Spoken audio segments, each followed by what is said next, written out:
Hello, everyone, and welcome back to the Inside Cybersecurity podcast.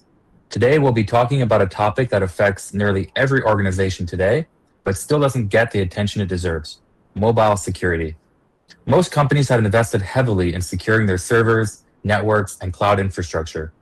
But increasingly, some of the most sensitive data and most frequent access points to corporate systems are sitting in employees' pockets, their smartphones. Mobile devices have effectively become endpoints in the enterprise environment, and that means they've also become targets. From phishing and smishing attacks to malicious apps, compromised Wi Fi networks, and lost or stolen devices, the mobile threat landscape is evolving quickly. And for security teams, this raises a number of important questions. How do you maintain visibility into mobile devices? How do you enforce security policies without disrupting employees? And what actually happens inside a security operations center when a mobile threat is detected? To help us unpack all of this, I'm joined today with Vijay Velu, Senior SOC Analyst at Auriseg. Vijay specializes in cyber forensics and threat analysis. His day-to-day work involves investigating suspicious activity, analyzing attack patterns, and helping organizations detect and respond to real-world security incidents. Auriseg SOC provides 24/7 monitoring, threat detection, and incident response for organizations around the world. The team combines advanced security platforms, threat intelligence, and human expertise to identify suspicious behavior, investigate alerts, and help organizations respond quickly when something goes wrong.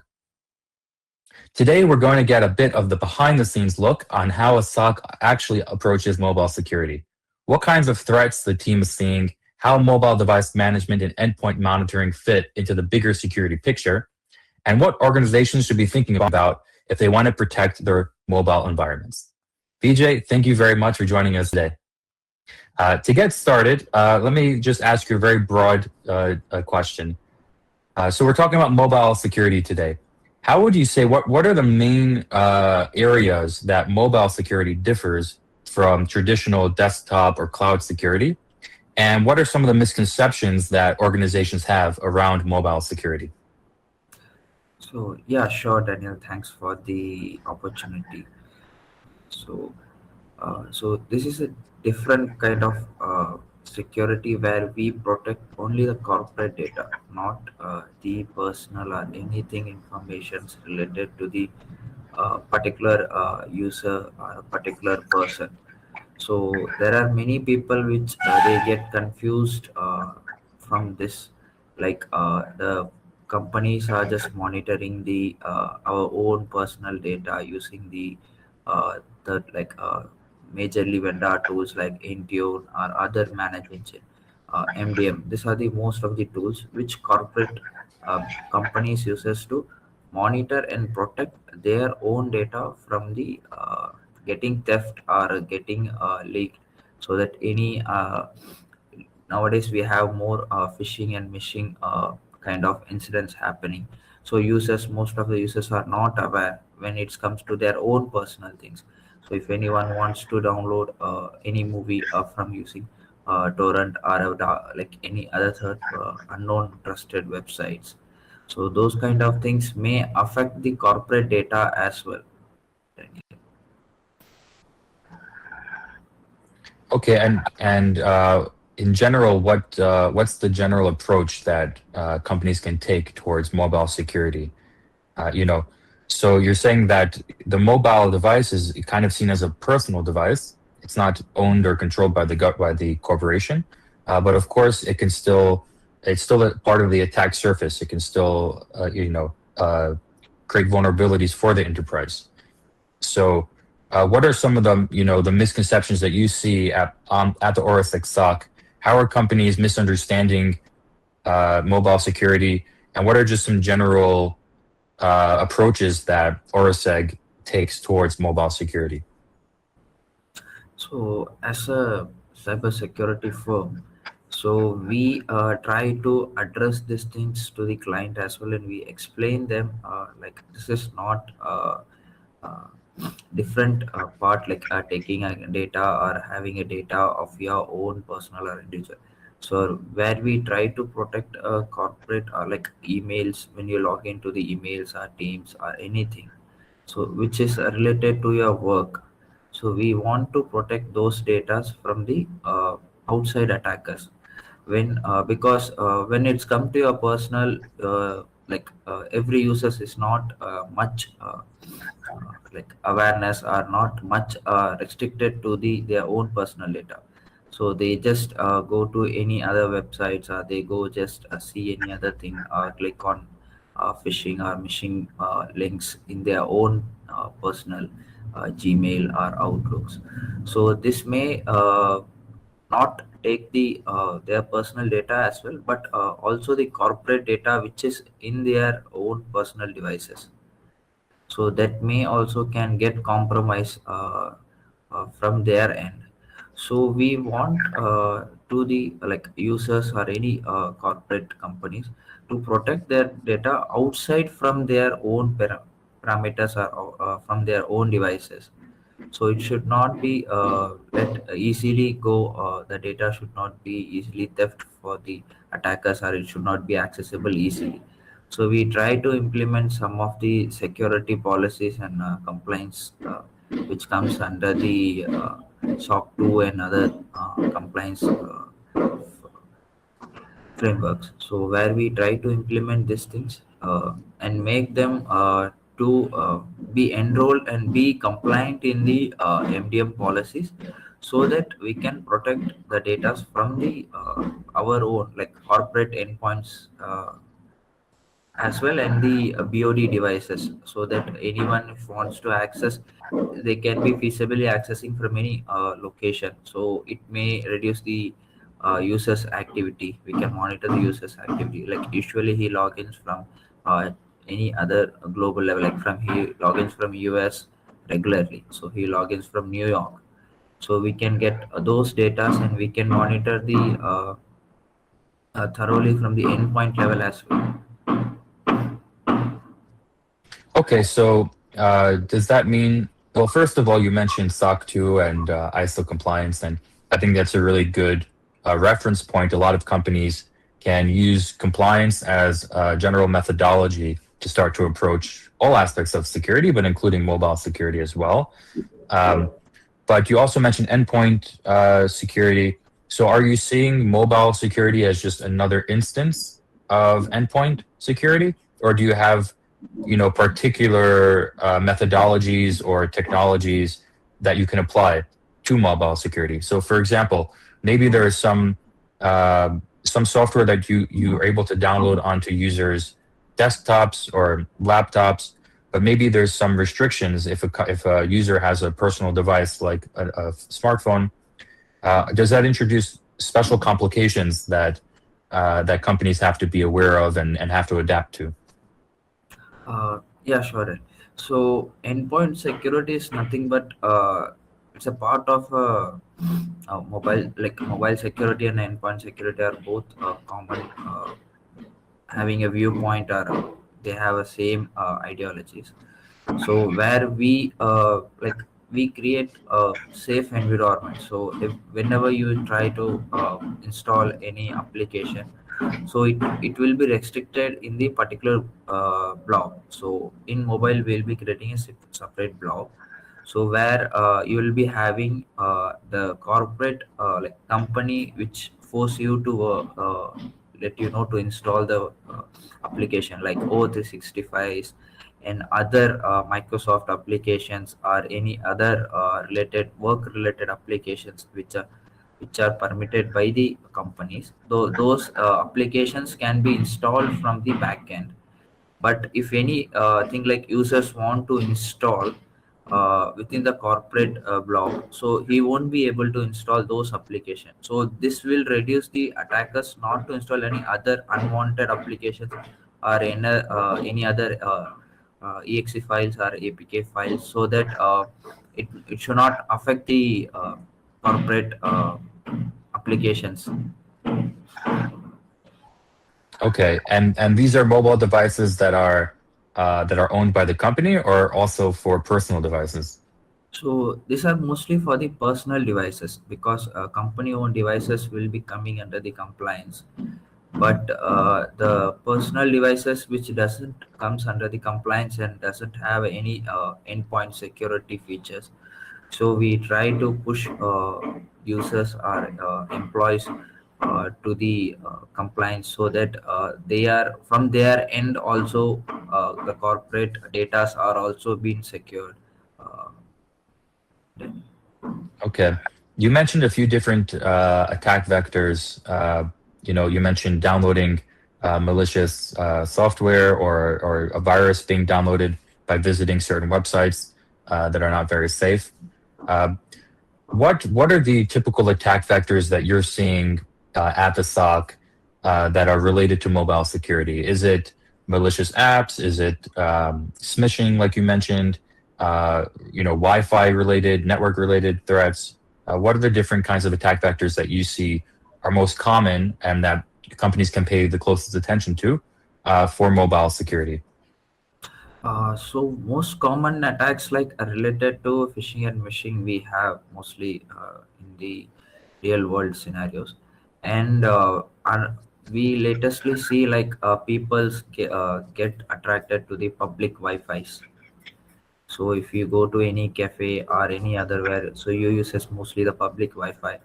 So this can be also one of the attack scenarios which can be emerged in future. So because everywhere we use Wi-Fi and other things, so now without internet no world is running. So we also wanted to like people to be safe from their end, so whenever they uses these things.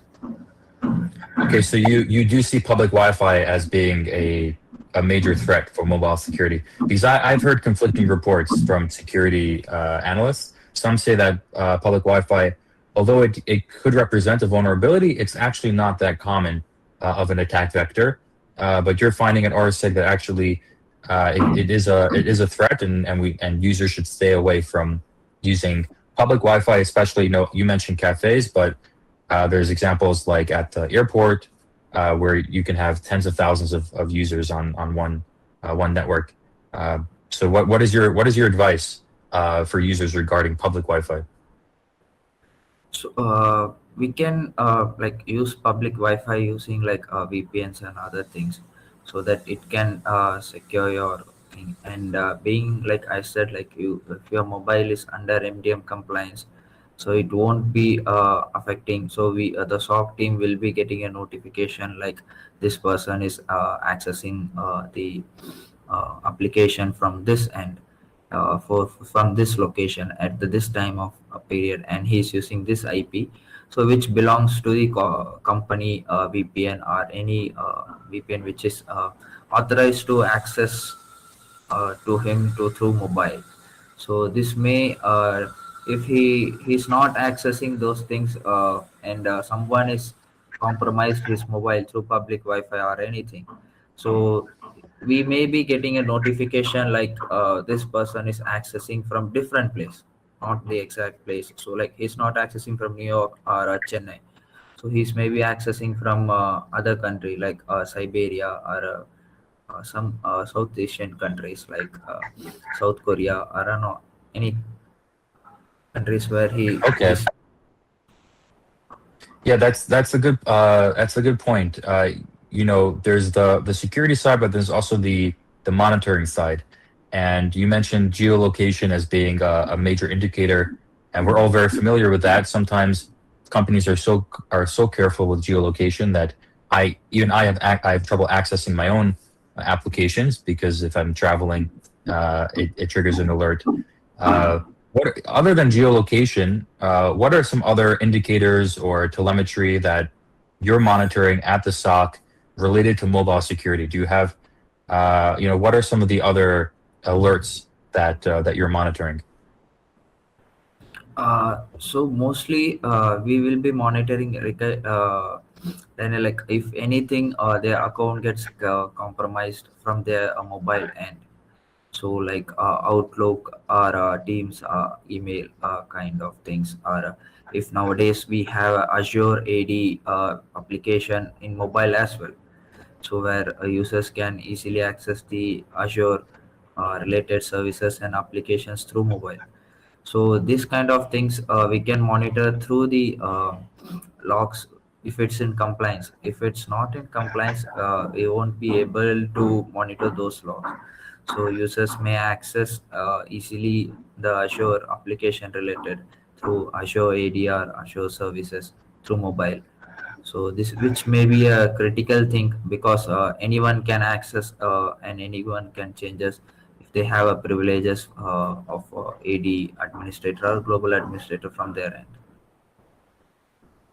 Okay, so there's a real challenge for companies to try to cut down on the, we can say, shadow device or shadow IT to make sure that as many devices as possible are falling within the compliance framework, and that way you can monitor the logs and ensure uh, proper procedures are taking place.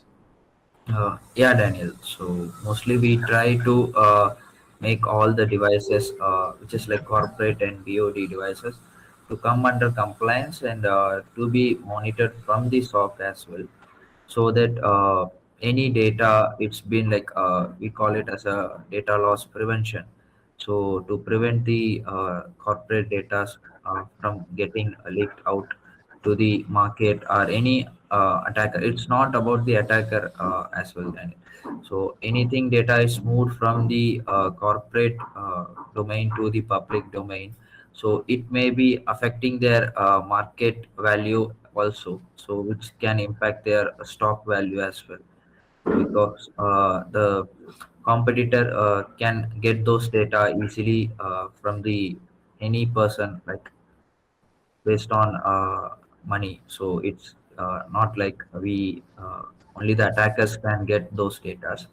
So it easily can be accessed by the competitor as well. So he can get that data, and he can get our own clients to their projects, and they can grab all the projects, and they can get into a better position. So So how do you protect against data loss? How do you protect? I'm reading a lot online about companies really concerned about AI because, of course, all the employees in the company are very incentivized to use AI to do their job. So employees, whether they're from the IT team, whether they're from the legal team, whether they're from the operations or marketing, a lot of people, they're uploading as much. AI, it does the best job when you give it the most data. So people are kind of incentivized, unfortunately, to provide the AI that they're using with as much company data as possible, in order so that the AI can do a better job doing their job. Let's say with coding or with writing contracts or things like that. So a lot of companies are really concerned because it seems there's very little that they can do to protect that kind of data loss where users are uploading, Excel sheets or uploading code bases to Claude or ChatGPT, and then thereby exposing it to the AI, and who knows where it goes from there. So I see a lot of conversations online about heads of IT, CISOs, really concerned about how do you police that kind of use of AI, and how can you limit what kinds of information users can share with the AI. Do you have any? I know this is kind of separate from mobile security, but do you have any ideas or suggestions around that? I've heard companies, blocking access to ChatGPT and Claude and Gemini. But what are your suggestions? How would you approach this from the Auriseg SOC side? so Daniel, as you mentioned, like all the organizations are trying to block or restrict those AI applications from their environment. But as well, from like Auriseg SOC team, we try to tell users not to feed the data like related to the company or any other things. And we usually try users to push them to a certain level, like it's whether it's a necessary need to the project or not. So based on the security as well, we monitor those things from backend. So we tell the users not to add more detail in the prompt level. So and if the users are not trying to like they are not able to do. But like other solutions we have seen here is like the companies are trying to build their own AI environment within their circle, so to prevent this kind of incidents, so that there is no any data leakage or any other thing is happening, whether the data is going out of the corporate, and they're trying to make their LLM model to learn related to the based on the user requirement. So there are many other corporate companies like L&Ds and other things. I think IBM. So these kind of companies are making their own AI models to driven the security perspective, not from the developer perspective, from the security perspective, and they are trying to implement in the development side as well. So like any Mhm. developer wants to get question, so they can get it from there. And as you mentioned, like this is restricted only from internal. So some of the applications like Copilot also is available for the on-premise related AI. So it can be also deployed in the on-premise level, not in the cloud also. So which make us to like have our own data within our own environment, not in the third party or any vendor environment. So which can be prevented from the other things, from the data loss and attackers perspective also. Okay. And do you foresee how you'll be able to monitor the AI agents or the AI chatbots from within the SOC, so you can measure kind of the logs of the AI to see the kinds of prompts that are being created, the kind of data that's being uploaded? Is there a way that Auriseg SOC team can work together with companies that are implementing their own in-house AI solutions to be able to incorporate the AI into the general SOC monitoring framework? Yeah, sure, Daniel. So, like, the AI works, so we can pull the logs using the API function. So, every SIM tool works on the like pulling the logs. There are two methods. One is API, and another is like a basic standard procedures to pull the logs. So, from the API level, we can integrate the internal AI SOCs to the SIM tool using API. And if it's a vendor part, so like Microsoft and other AI products have given option like in the Azure cloud they can integrate the Copilot with the Azure Sentinels and other things, so that we can get those logs from, and we can monitor the things. Okay, so that's already an existing solution. If a company chooses to, let's say, choose a company to use Microsoft Copilot, and then they integrate that into their SIM, already today there's a degree of oversight and security that can exist side by side with AI implementation. That's really good to know. I didn't know that. Um, in general, I believe in terms of security that we should be focused more on telling people what they should do as opposed to what they shouldn't do, and providing them with safe tools as opposed to telling them, you shouldn't use these unsafe tools. So instead of companies telling employees, oh, you just can't use ChatGPT or Gemini, I always thought it's a better approach to tell the employees, actually, this is a tool that you could use. You can use, let's say, in your case, you mentioned Microsoft Copilot, and here's how you use it. So if you train employees in the safe way to use the tool, as opposed to making kind of blocking them, and creating instead of making their job more difficult, if there's a way for the company to proactively make their life easier, make the employee's life easier, just using safe tools, that's always, I think, a great approach. Turning a little bit more to the SOC side of things. So every day you come to work and you're monitoring a portfolio of companies at Auriseg, companies around the world, and you're making sure that everyone is safe and you're responding to incidents. And I'm curious, as somebody who doesn't have that kind of access to the SOC, what kind of incidents are you seeing? Maybe you can give one example, if you're allowed to, without giving any names. What's a recent event that you've had to respond to at the SOC that was related to mobile security. Uh, can you tell us a little bit about what a typical incident response might look like related to mobile security? Maybe an example that happened recently. What went wrong? How did you detect it? How did you respond to it? If you can give our listeners a little bit of insight into the daily operations of Auriseg's Security Operations Center. Yeah, sure, Daniel. So, we recently had one of the user without he was not in the compliance.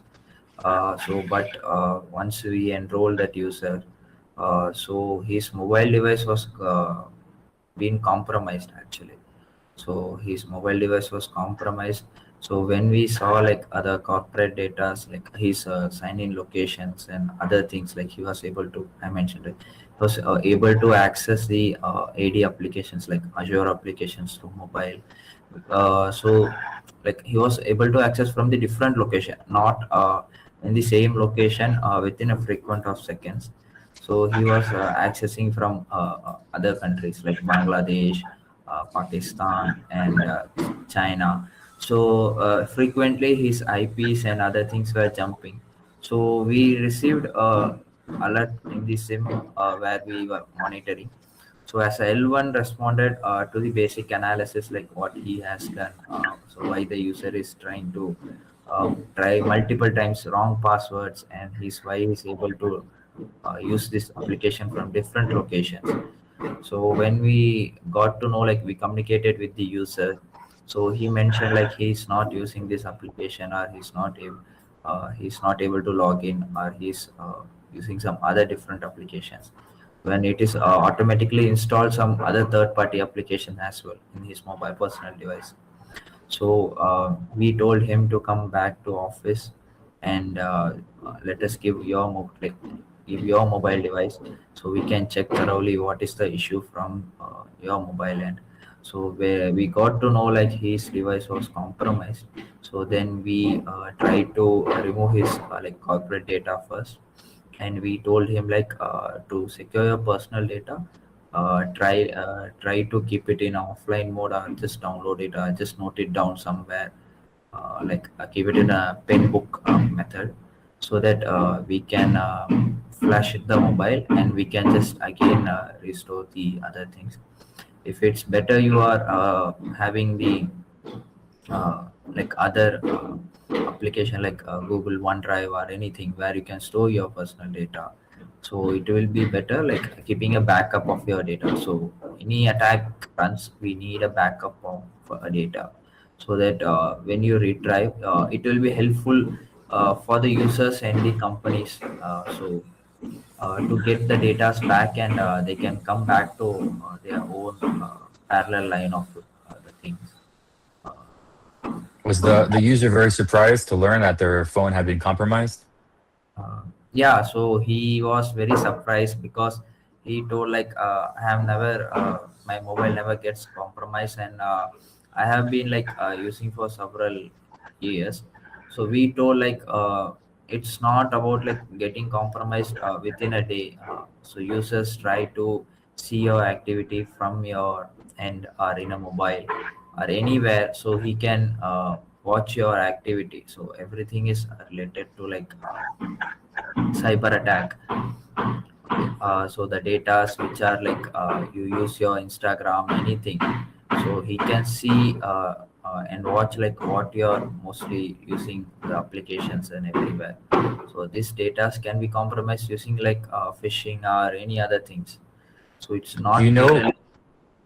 do you know what Yeah, the initial I'm not sure if you can tell, but did you figure out what the initial penetration was? How the initial attack happened? initial, yeah, so initial penetration was like machine, so where the user send the SMS to the employee. So he sent like you have won this kind of rewards, and your credit card has been updated, so you need to just click on this, and you can Click a upgrade link. your credit card. So this kind of message he received. So once he thought like, okay, let's upgrade my credit card. So anyone uses like this kind of message will think like his this is a genuine message which has sent by the bank or Mhm. any other credit card users. So this kind of things happens usually in the, not in the corporate as well, like in the real time world as well. So many people are not aware of this SOC team or any other thing. But I think like cyber security is same like how AI is emerging, like cyber security also is emerging uh, very frequent, like. Yeah, I think to your point, smishing is a major attack vector. People are becoming accustomed to protecting their emails, especially their corporate email. They understand, okay, there could be spam, there could be um, different malicious emails. But when it comes to smishing, sometimes people, you have your phone in your pocket, you're on the go, you're not thinking so clearly, and you just click a link, and you're not even thinking about security. So I think that's another door that mobile security opens up, is that your phone is with you 24/7, no matter where you are, no matter what time it is. So even if it's early in the morning and you didn't have your coffee yet, if you click the wrong link, then that could compromise not only your personal security, but also the security of the company. So starting to change the culture around security, I think, is really important, to your point. And I think that operating system developers like Android and iOS, they're really being very proactive about this. I have an iPhone, and whenever I get a text from somebody that's not in my contacts, Apple lets me know that this is an unknown contact and I should treat it more carefully. So I think that the mobile phone companies are already trying to help us out a little bit, so the burden doesn't always fall on the user. Trying to create more security by design software to keep us all safe. You also mentioned that your response to this was to have him kind of either back up his personal data or note down his personal data and then wipe his phone. Uh, Obviously, wiping a device is a very powerful control. From the SOC side of things, what do you have a process by which you determine whether or not to perform a wipe? Whether it sounds like the person came to the office to be analyzed, but maybe sometimes you have to wipe a device remotely, whether it's a mobile device or a desktop or a server. Before you go ahead and remote wipe some device, uh, that seems to be the last option. And how serious does it have to be before you perform that wipe? So Daniel, from the mobile device management point of view, I cannot tell this thing because like it's not a specific way. Once the personal device is compromised, we don't have any option available there. So once it's like we need to remove the corporate data from there. Otherwise, we need to wipe it, and then we need to again implement the MDM policy so that user can access the corporate mail IDs and other things.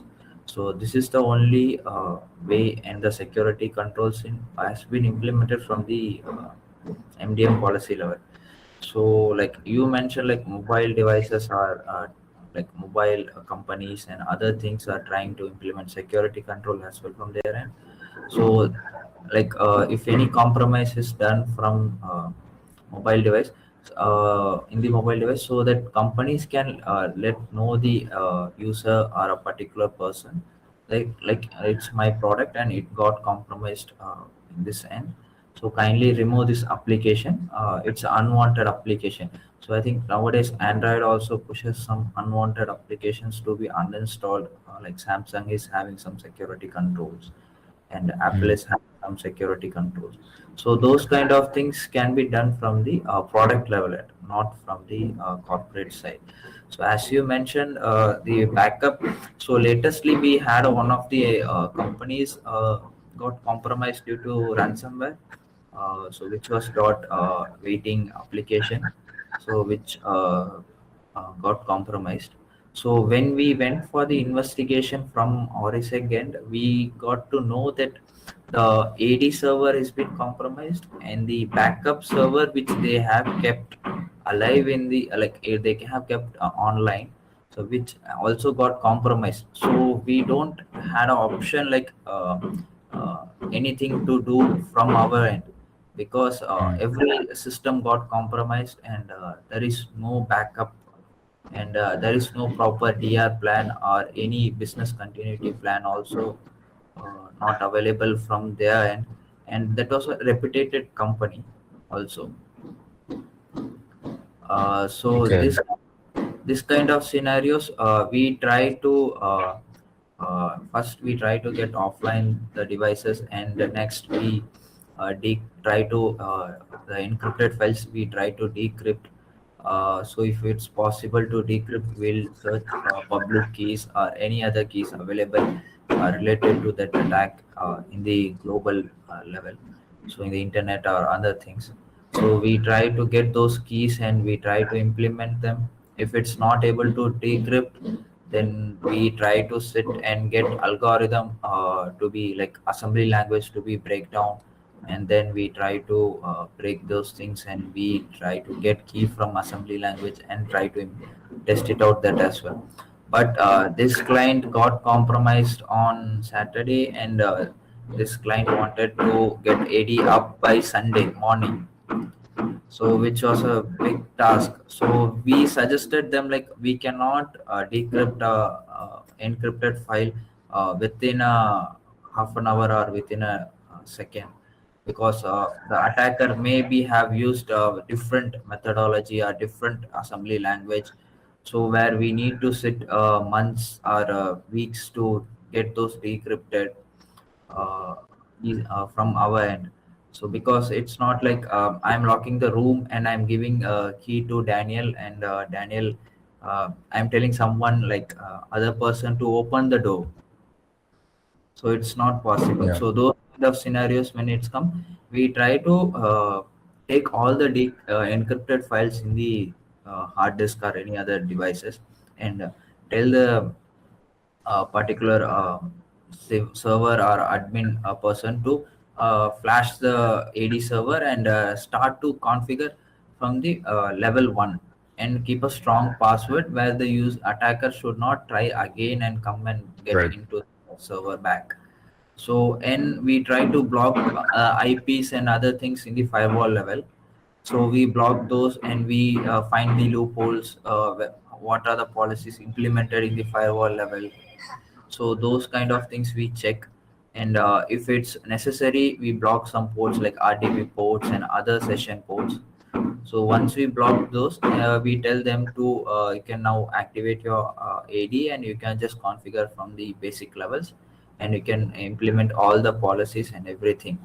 So this is how we work from the endpoint level and the uh, application like ADs and servers and machines. You brought up, decryption. How successful can you be in that? What's your, if you can give me a general, is that a really a viable path for companies? Because I had thought that if you're a victim of ransomware, you either have to pay the ransom, or if you have a backup, or if you want to start fresh. I didn't, as far as I knew, decryption wasn't really a very effective method. What do you think about that? It's then it's like sending a patient, a critical patient, to a ICU, and you're sitting outside. Whether it's a possible he will be coming alive or not. So those kind of, it's a decrypt method. So Okay. it's not effective way. So whether it will be coming like it will be giving us data or not. So we can try the best, and we can see like it's 80 to 90% we can get decrypted. But Okay. if you, yeah, if you have a, application, like if the attacker has a, in this scenario the attacker had a dual decryption method. So Right. once the one particular decryption method, if you break also, you need a, second decryption method to be broken. So that Yeah. may take so every organization doesn't gives that strategic level, like you can take your time and you can work on this and you can give us the backup. So Yeah. every company wants their backup and data within a week or within an hour. So in this scenario, they wanted a within hour, because they had some other pressure from their end. So Yep. we suggest, as a SOC team or as Auriseg team, in a cybersecurity firm, we suggest to have a DR and BR plan in their organization, so that if any disaster thing happens, so they can recover data from the another region as well, not from the single region. They need to store those data. And BR plan, it should be that like if any downtime happens to their server, or any like this ransomware attack happens to the server, they can use those servers as a business continuity plan. Absolutely. I think that's also a good segue into one final question.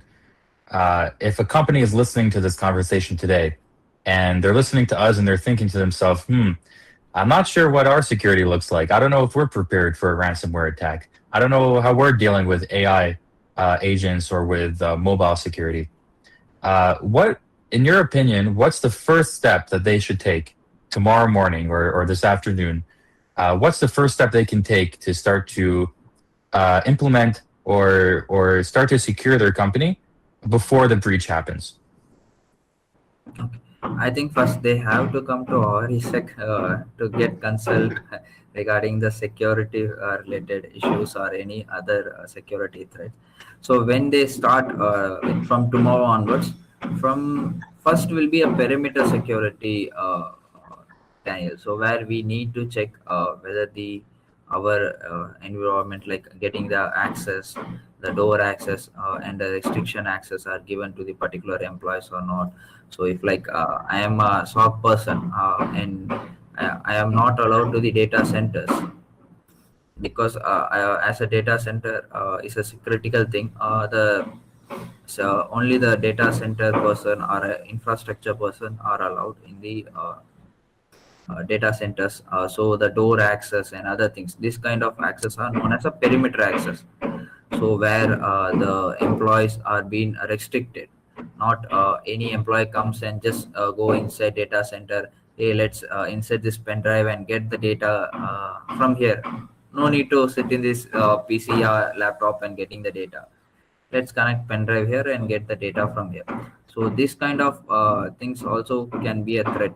So first we need to restrict the employees not to access unwanted data or unwanted level of access, Daniel.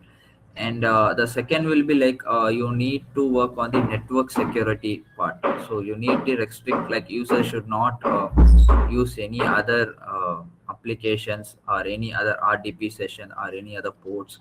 So where the users are able to easily access or work from the remote, or they are not aware, like infrastructure employees are not aware that user is accessing the machine from the home or remote session. So these kind of security features should be enabled, which is a second level. So where you need to restrict users in the network level. So if your office is running in the work from home, you need to provide VPN and other things from your end, and you let know the users like you should access the corporate asset.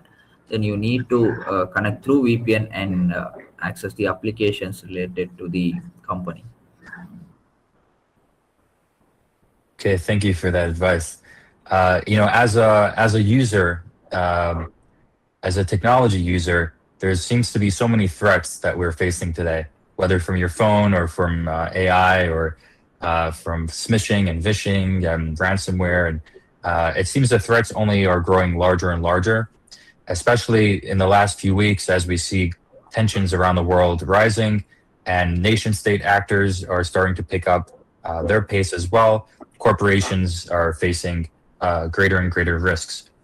So talking to you, it's great to see and great to hear that there's teams like Auriseg that are here to take care of us and protect us, and we're not all alone, and we can get some support. So thank you for the conversation today. I learned a lot. It was a pleasure talking with you, Vijay, and thank you for sharing, and talk to you in the next episode. Sure, Daniel. Thanks for the opportunity as well.